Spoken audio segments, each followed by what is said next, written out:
Hello students, कैसे हैं आप लोग? आई होप आप लोगों की पढ़ाई बहुत अच्छी चल रही होगी। देखिए, आज का जो हमारा टॉपिक है वो है अलंकार। तो बताइए, अलंकार क्या होता है? देखिए, जो अलंकृत करे या शोभा बढ़ावे वह अलंकार है। अलंकार काव्य के वे अस्थायी धर्म है जिनके प्रयोग से काव्य की शोभा बढ़ जाती है। देखिए, बेसिकली अगर बात करें अलंकारों की, तो याद रखिए जिस तरीके से जो स्त्री होती है उसका सौंदर्य कैसे बढ़ता है। अगर वो आभूषणों को धारण करती है तो स्त्रियों का सौंदर्य बढ़ जाता है। तो काव्यों की शोभा को बढ़ाने के लिए भी किसी चीज का हम यूज करते होंगे। तो व्याकरण में उसे कहा जाता है अलंकार। जो काव्यों की शोभा बढ़ाए उसे अलंकार कहते हैं। देखिए, शास्त्रकारों ने अलंकार की परिभाषा लिखते हुए क्या लिखा है? लिखा है कि अलंकरोति इति अलंकारः, अर्थात जो अलंकृत यानी सुशोभित करे उसे अलंकार कहते हैं। आचार्य दंडी के अनुसार काव्य शोभाकरान धर्मान अलंकारान प्रचक्षते, अर्थात काव्य के शोभाकारक धर्म को अलंकार कहते हैं। देखिए, जिस प्रकार किसी स्त्री की शोभा आभूषणों से बढ़ जाती है, उसी प्रकार अलंकारों से काव्य की सुंदरता बढ़ जाती है। ये तो मैंने अभी आपको ऊपर बताया, ठीक है। अब देखिए, अलंकार के कितने प्रकार होते हैं? तो 3 प्रकार। एक शब्दालंकार, दूसरा अर्थालंकार और उभयालंकार। अब तीनों को एक एक करके पढ़ेंगे। देखिए, पहला है शब्दालंकार। शब्द पर जो आधारित होते हैं वो क्या होते हैं? शब्दालंकार होते हैं। जैसे देखिए, यहाँ लिखा है, यदि शब्द के स्थान पर उसका पर्यायवाची रख दे तो अलंकार समाप्त हो जाता है। प्रमुख शब्दालंकार है अनुप्रास, यमक, श्लेष, पुनरुक्ति, वक्रोक्ति। ये सभी किसके प्रकार है? शब्दालंकार के प्रकार हैं। फिर देखिए, अर्थालंकार। अर्थालंकार क्या होता है? तो ये अर्थ पर आधारित होते हैं, अतः शब्द के स्थान पर उसका पर्यायवाची रख देने पर भी वह अलंकार बना रहता है। जैसे देखिए, प्रमुख अर्थालंकारों में है उपमा अलंकार, रूपक अलंकार, उत्प्रेक्षा, प्रतीप, व्यतिरेक, विभावना, विशेषोक्ति, दृष्टांत, अर्थांतर, न्यास, फिर है उल्लेख, विरोधाभास, भ्रांतिमान आदि। ये सारे क्या है? अर्थालंकार हैं। फिर देखिए, उभयालंकार। उभयालंकार शब्द और अर्थ दोनों पर आश्रित रहकर दोनों को चमत्कृत करते हैं। अब आइए शुरू से पढ़ते हैं। जैसे शब्दालंकार, हम लोगों ने पढ़ा कि अनुप्रास अलंकार किसका उदाहरण है? शब्दालंकार का। देखिए, जहाँ किसी भी व्यंजन वर्ण की आवृत्ति से चमत्कार उत्पन्न हो वहाँ अनुप्रास अलंकार होता है। उदाहरण के लिए बाल विनोद, मोदमन, मोह्यो, न और म की पुनरावृत्ति। ठीक है, तो यहाँ पर किसकी पुनरावृत्ति हुई है? न और म की पुनरावृत्ति। फिर देखिए, जमुना जल जूं पखारे, ज वर्ण की आवृत्ति हुई है। फिर है कागही कहाँ कपूर चुकाए, क की आवृत्ति हुई है। नस नयन प्रिय कर्म रत मत, न की आवृत्ति। ठीक है, इस तरीके से अगर देखें कि किसी भी व्यंजन वर्ण की आवृत्ति से जहाँ चमत्कार उत्पन्न हो वहाँ अनुप्रास अलंकार होता है। एक बहुत ही फेमस एग्जाम्पल आप लोगों ने सुना होगा कि चारों चंद्र की चंचल किरणें खेल रही थी जलथल में, स्वच्छ चांदनी बिछी हुई थी अवनी अंबर तल में। ये वाला जो एग्जाम्पल है ये आप लोगों ने स्कूल लाइफ में कभी पढ़ा होगा। ये भी अनुप्रास अलंकार का ही एग्जाम्पल है। फिर देखिए, लिखा है नोट में, क्या लिखा हुआ है? लिखा है कि शब्दालंकार में शब्द विशेष के स्थान पर उसका पर्यायवाची रख देने पर चमत्कार समाप्त हो जाता है, किंतु अर्थालंकार में ऐसा नहीं होता। ठीक है, ये जो यहाँ पर डिफरेंस लिखा हुआ है ना, ये बहुत इंपॉर्टेंट है, इसको कहीं पे नोट डाउन कर लीजिए। फिर देखिए, यमक अलंकार। जहाँ किसी भी शब्द की आवृत्ति हो और प्रत्येक बार उसका भिन्न अर्थ हो वहाँ यमक अलंकार होता है। जैसे फॉर एग्जाम्पल देखिए, मान लीजिए कोई एक शब्द है, जैसे कि कनक कनक। ठीक है, कनक कनक दो मतलब एक ही वर्ड है, लेकिन वो 2 बार प्रयुक्त हुआ है और दोनों ही जगह पर जो उसका अर्थ है वो भिन्न होगा, मतलब वो डिफरेंट होगा।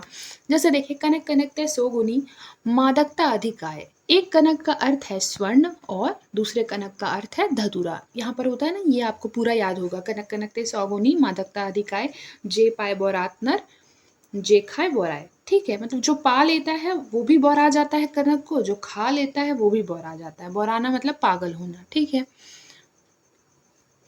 देखिए आप लोगों ने देखा होगा अगर किसी को सोना मिल जाता है तो वो होता है ना, इंसान मतलब अपने आप में आपा खो देता है, बहुत ज़्यादा उत्साहित हो जाता है। उसी सेंस में यहाँ पर कहा गया है। फिर देखिए, 3 बेर खाती थी सो अब 3 बेर खाती है। कहने का मतलब आप लोग समझ रहे होंगे। 3 बेर का मतलब होता है 3 बेर। 3 बेर का मतलब समझ रहे हैं? 3 पहर, एक तरह से बोल सकते हैं इसको 3 पहर। पहर मतलब कि 3 बार खाना खाना, जैसे हम लोग खाते हैं ना 3 बार, सुबह, फिर दोपहर और रात में, बिल्कुल वैसे।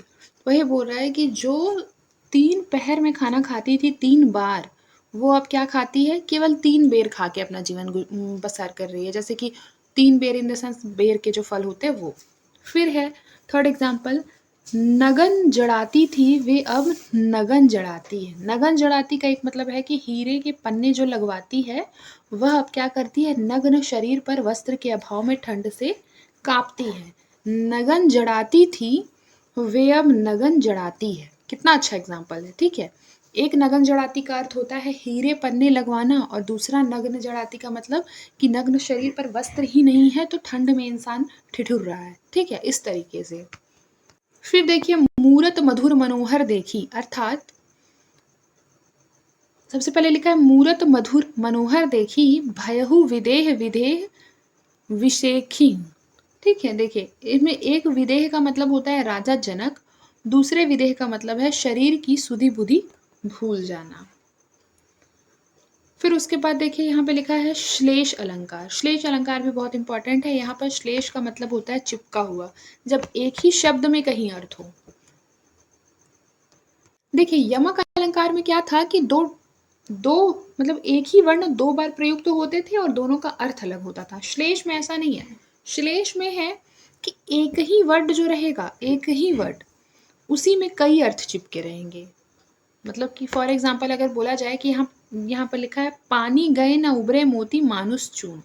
यहाँ पानी से ही 3 अर्थ हो गए, एक चमक, इज्जत, और दूसरा मतलब तीसरा है जल। ठीक है, बिल्कुल उस तरीके से।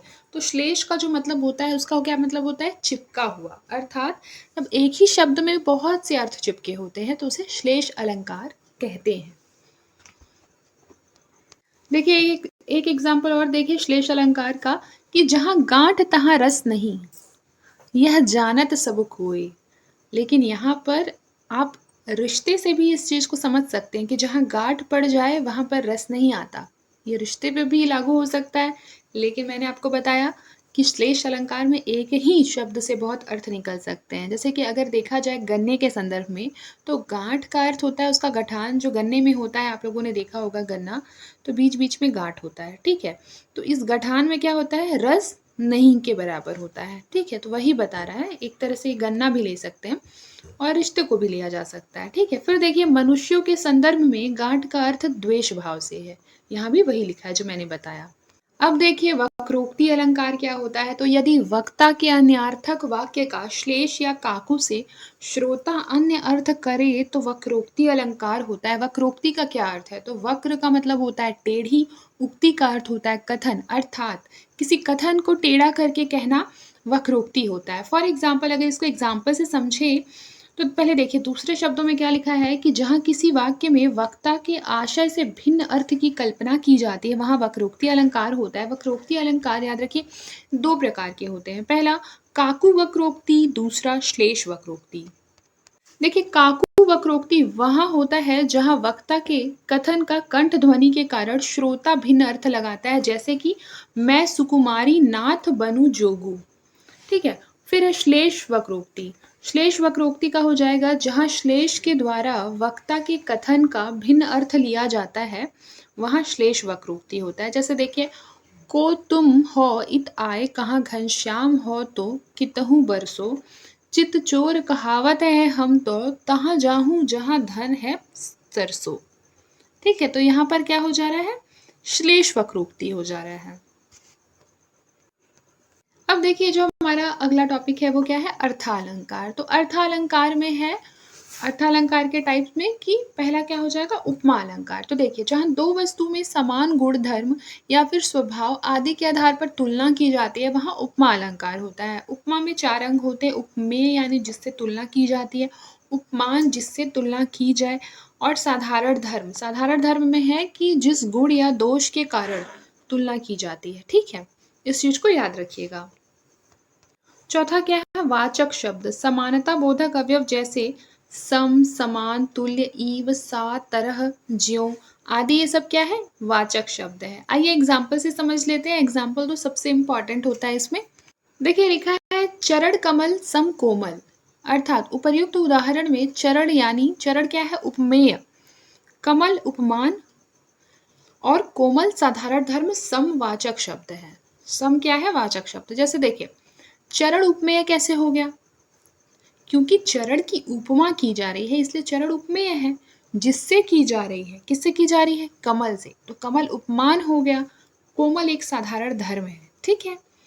उसके चरण का कोमल क्या है? साधारण धर्म। और फिर है सम, सम एक वाचक शब्द है। फिर देखिए सागर गरजे मस्ताना सा, अर्थात सागर जो है वो एक तरीके से बोला जाए तो क्या है? उपमेय है। उपमान क्या है? मस्ताना।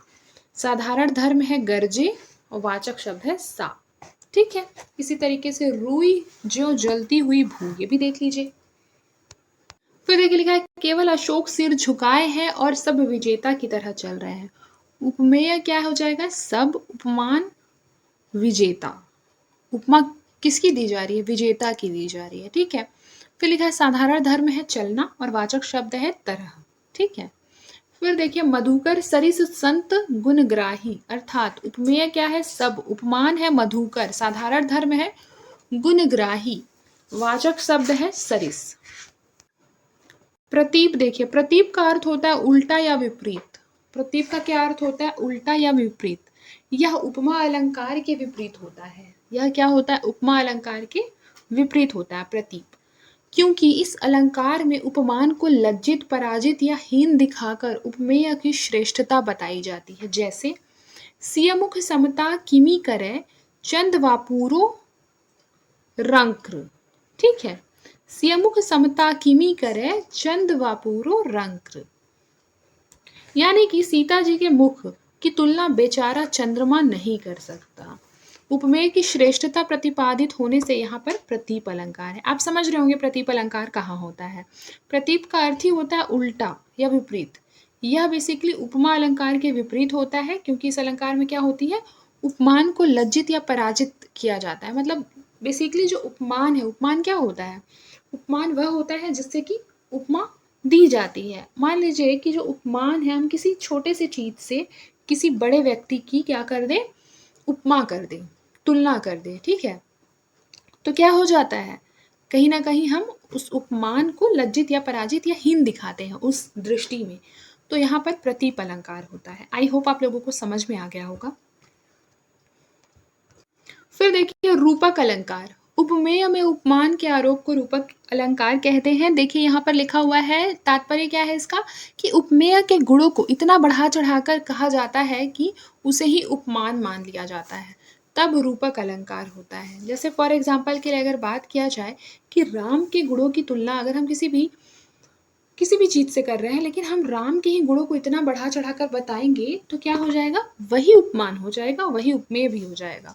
तो जहाँ उपमेय में ही उपमान के आरोप को रूपक अलंकार कहा जाता है। मतलब उपमेय और उपमान बेसिकली एक जगह ऐसा आता है जहाँ सेम हो जाते हैं, तो वहां पर क्या हो जाता है? रूपक अलंकार होता है। देखिए एग्जाम्पल से बेटर समझ में आएगा। लिखा है कि मो मन मानिक ले गयो चित चौर नंद नंद, यानी यहाँ मन को माणिक्य और नंद नंद को चोर कहकर उपमेय और उपमान की अभेदता दिखाई गई है, ठीक है। फिर लिखा है कर कमल। कर कमल, इसमें कर अपनी हाथ की सुंदरता और कोमलता इतनी बढ़ा दी गई है कि उसे कमल ही कह दिया गया है, ठीक है। मतलब जो उसका हाथ है वो इतना सुंदर है कि वो उसे कमल ही बोल दिया गया, ठीक है। जबकि हाथ और पैर और कमल में तो कोई भेद ही नहीं किया जा सकता। तो कहीं ना कहीं कर रूपी कमल, इसमें रूपी शब्द क्या है? लुप्त हो गया है। तो यहाँ पर बहुत ज्यादा अतिशयोक्ति हो गया है। तो इसी तरीके से जो उपमान है वही क्या हो जा रहा है? मतलब जो उपमेय है वही उपमान हो जा रहा है। अब देखिए उत्प्रेक्षा अलंकार। उत्प्रेक्षा का अर्थ क्या होता है? उत्प्रेक्षा का अर्थ होता है संभावना या कल्पना, ठीक है। तो देखिए जहाँ उपमेय में उपमान की संभावना व्यक्त की जाए वहां उत्प्रेक्षा अलंकार होता है। जैसे लिखा है मानहु सुर काढ़ी डारी है वारी मध्य तय मीन, यहाँ गायों और मछलियों में कोई समानता नहीं है, फिर भी क्या है? व्याकुल गायों को पानी से निकाली गई मछलियों के सदृश मान लिया गया है। अतः यहाँ उत्प्रेक्षा अलंकार होगा क्योंकि इसमें मानहु-वाचक शब्द का प्रयोग किया गया है और मानहु-वाचक शब्द कहीं न कहीं संभावना को व्यक्त करता है, कल्पना को व्यक्त करता है, जो कि उत्प्रेक्षा अलंकार के लिए क्या हो जाता है, एक एग्जाम्पल हो जाता है। फिर देखिए लगे वचन जनु बाण, मतलब कटु वचन और पैने जो बाण होता है उसमें बेसिकली अगर देखा जाए तो क्या होता है, कोई भी मतलब एक तरह से सादृश्य नहीं है दोनों, लेकिन यहाँ पर इन दोनों का लगना एक जैसा बताया गया है कि लगे वचन जनु बाण, यानी कि जो वचन लगता है मानो जैसे बाण, लेकिन इन दोनों में कोई अंतर नहीं है, लेकिन यह है कि संभावना व्यक्त की गई है कि तुम्हारी वाणी मुझे इस तरीके से चुभी मानो कि कोई बाण चुभ गया हो, तो यहाँ पर उत्प्रेक्षा अलंकार हो जाएगा। फिर देखिए लिखा है थर्ड कि बढ़त ताड़ को वृक्ष यह मनु चूमत आकाश। इस उदाहरण में ताड़ के वृक्ष के ऊपर बढ़ने की ओर पर संकेत किया गया है और कहा गया है कि मानो कि वह आकाश को चूमने की इच्छा रखता हो। बताइए क्या कोई भी वृक्ष इतना बढ़ सकता है कि वो आकाश को चूम सकता है? नहीं। तो यहाँ पर क्या हो जाएगा, उत्प्रेक्षा अलंकार हो जाएगा, यहाँ पर संभावना व्यक्त किया गया है। और याद रखिएगा जनु मनु मानहु इस तरीके का वर्ड आप जिस भी सेंटेंस में देखेंगे जनरली वो क्या हो जाएगा, उत्प्रेक्षा अलंकार ही होगा। ठीक है, अब हम लोग आगे बढ़ते हैं। अब है आपहूति। आपहूति जहाँ उपमेय का निषेध करके उपमान की स्थापना की जाए वही आपहूति अलंकार होता है। जैसे देखिए मैं जो कहा रघुवीर कृपाला बंधु न होई मोर यह काला, यह मेरा भाई नहीं काल है। यहाँ पर भाई का निषेध करते हुए उसे काल कहा गया है। यहाँ पर क्या हो जा रहा है, अपहूति अलंकार हो जा रहा है। क्यों? क्योंकि उपमेय का निषेध कर दिया गया है और उपमान की स्थापना कर दी गई है। ठीक है, देखिए लिखा है अतिशयोक्ति अलंकार। तो अतिशयोक्ति का आप लोगों को अर्थ पता होगा, यानी कि किसी बात को बढ़ा चढ़ा कर कहना। जब काव्य में क्या होता है कि किसी भी बातों को बहुत बढ़ा चढ़ा कर बोल दिया जाता है, वहाँ अतिशयोक्ति अलंकार होता है। जैसे मानो लहरें व्योम चूमती उठती, यहाँ लहरों को आकाश चूमता हुआ दिखाकर अतिशयोक्ति का विधान किया गया है। ठीक है, फिर भ्रांतिमान अलंकार। उपमेय में उपमान की भ्रांति होने और तदनुरूप क्रिया होने से भ्रांतिमान अलंकार होता है। फिर देखिए संदेह अलंकार, जहाँ उपमेय के लिए दिए गए उपमानों में संदेह बना रहे तथा निश्चय न हो सके कि वहाँ संदेह अलंकार होता है। जैसे अगर देखें ये एग्जाम्पल संदेह अलंकार के लिए मुझे आज भी याद है, जब मैं स्कूल में थी क्लास 10th में, तो मैंने इस एग्जाम्पल को बहुत अच्छी तरह से याद किया था और ये मुझे काफ़ी मतलब बहुत अच्छा लगा था और काफ़ी ईजी भी था। संदेह अलंकार का एक एग्जाम्पल है सारी बीच नारी है कि नारी बीच सारी है, सारी ही की नारी है कि नारी ही की सारी है। ठीक है, ये काफ़ी अच्छा एग्जाम्पल है। तो आप देख सकते होंगे कि यहाँ पर उपमेय के लिए दिए गए उपमान के बीच काफ़ी ज़्यादा संदेह है। देखिए दृष्टांत अलंकार। दृष्टांत अलंकार में है कि जहाँ उपमेय उपमान और साधारण धर्म का बिंब प्रतिबिंब भाव होता है वहाँ दृष्टांत अलंकार होता है। जैसे बसै बुराई जसु तन ताही को सम्मान, भलो भलो कहीं छोड़िए खोटे ग्रह जब दान। यहाँ पूर्वार्ध में उपमेय वाक्य और उत्तरार्ध में उपमान वाक्य है। इनमें सम्मान होना, जपदान करना, ये दोनों भिन्न भिन्न धर्म कहे गए हैं। इन दोनों में बिंब प्रतिबिंब भाव है, अर्थात यहाँ क्या है, दृष्टांत अलंकार है। ठीक है, आई होप आप लोग समझ गए होंगे। फिर देखिए लिखा है व्यतिरेक अलंकार, जहाँ कारण बताते हुए उपमेय की श्रेष्ठता उपमान से बताई गई हो वहाँ व्यतिरेक अलंकार होता है। जैसे देखिए का सरवरी तेहि देव मयंकु, चांद कलंकी वह निकलंकु, यानी मुख की समानता चंद्रमा से कैसे करूं, चंद्रमा में तो कलंक है जबकि मुख निष्कलंक है। ठीक है, तो यहाँ क्या है, कारण बताया गया है। कारण बताते हुए उपमेय की श्रेष्ठता उपमान से बताई गई है। ठीक है, कि मतलब जो उपमेय है वह उपमान से क्या है, श्रेष्ठ है। यहाँ पे तो कारण बताया ना, वो साफ साफ बोल रहा है कि मुख की समानता चंद्रमा से कैसे कर दूं, चंद्रमा में तो दाग है। तो उसने जिससे वो उपमा कर रहा था उससे उपमा न करने का क्या बताया, रीजन दे दिया। तो यहाँ पर जहाँ रीजन दे दिया जाए वहाँ होता है व्यतिरेक अलंकार। देखिए ये जो है सारा एग्जाम्पल और सारी डेफिनेशन आप लोग एक कॉपी में एकदम अच्छे से नोट डाउन कर लीजिए, मतलब इतना अच्छा कंटेंट आपको हर जगह देखने के लिए नहीं मिलेगा। फिर देखिए अन्योक्ति अलंकार। अन्योक्ति का क्या अर्थ होता है बताइए? देखिए अन्य के प्रति कही गई उक्ति उसे क्या कहते हैं? अन्योक्ति। देखिए इस अलंकार में बेसिकली अप्रस्तुत मतलब यानी कि अप्रस्तुत किसे कहेंगे? किसी प्रतीक को, जो कि प्रतीकों के रूप में किसी एग्जाम्पल में आए लेकिन वो अप्रस्तुत अर्थ को प्रकट करे, उसके माध्यम से जो वर्णन प्रस्तुत किया जाता है उसे बोलते हैं अन्योक्ति अलंकार। जैसे देखिए एग्जाम्पल है, नहीं पराग नहीं मधुर मधु नहीं विकास इही काल, अली कली ही सौ बिंध्यो आगे कौन हवाल। अर्थात यहाँ भ्रमर और कली का प्रसंग जो है वो अप्रस्तुत विधान के रूप में प्रकट किया गया है, जिसके माध्यम से राजा जयसिंह को सचेत किया गया है। ठीक है, अर्थात यहाँ क्या हो जाएगा? अन्योक्ति अलंकार हो जाएगा। देखिए विरोधाभास अलंकार में है कि जहाँ वास्तविक विरोध न होते हुए भी विरोध का आभास मालूम पड़े वहाँ विरोधाभास अलंकार होता है। जैसे कि या अनुरागी चित्त की गति समझे नहीं कोई, ज्यों ज्यों बूढ़े श्याम रंग त्यों त्यों उज्जवल होई। यहाँ श्याम रंग में डूबने पर भी उज्जवल होने में विरोध आभासित होता है, परंतु वास्तव में ऐसा नहीं है। अतः यहाँ क्या है? विरोधाभास अलंकार है। ठीक है, याद रखिएगा।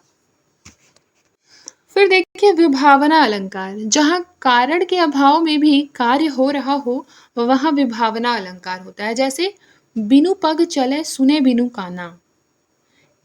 वह ईश्वर बिना पैरों के चलता है और बिना कानों के सुनता है। इस कारण के अभाव में कार्य के होने से यहाँ पर विभावना अलंकार है। ठीक है, यहाँ कारण के अभाव में कार्य हो रहा है। ठीक है, तो यहाँ क्या है? विभावना अलंकार है। देखिए लिखा है असंगति अलंकार। कारण और कार्य में संगति न होने पर असंगति अलंकार होता है। जैसे लिखा है ना कि हृदय घाव मेरे पीर रघुवीरे।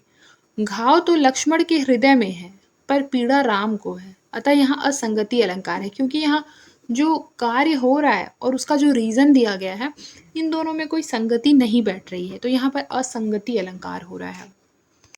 फिर देखिए अर्थांतर रन्यास अलंकार। जहाँ सामान्य कथन का विशेष से या फिर विशेष कथन से या विशेष कथन का सामान्य कथन से समर्थन किया जाए वहाँ अर्थांतर न्यास अलंकार होता है। जैसे जो रहीम उत्तम प्रकृति का करी सकत कुसंग, चंदन विश्व व्यापत नहीं लपटे रहत भुजंग।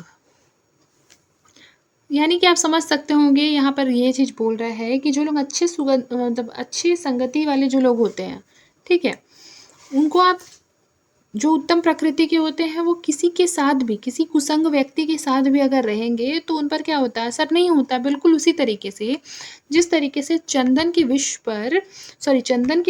पर जितने सारे मतलब क्या होते हैं? सांप लिपटे रहते हैं, तो उस विष का चंदन की शीतलता पर कोई प्रभाव नहीं पड़ता है। बिल्कुल उसी तरीके से। तो यहाँ क्या हो जा रहा है?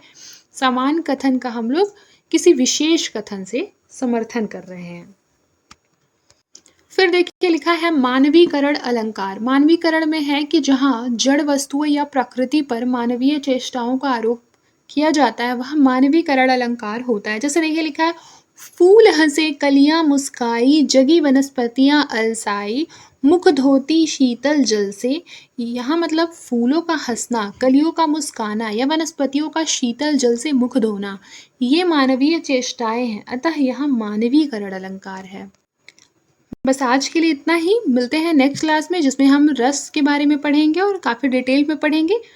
तब तक के लिए अपना ख्याल रखिए और मन लगाकर पढ़ाई करते रहिए।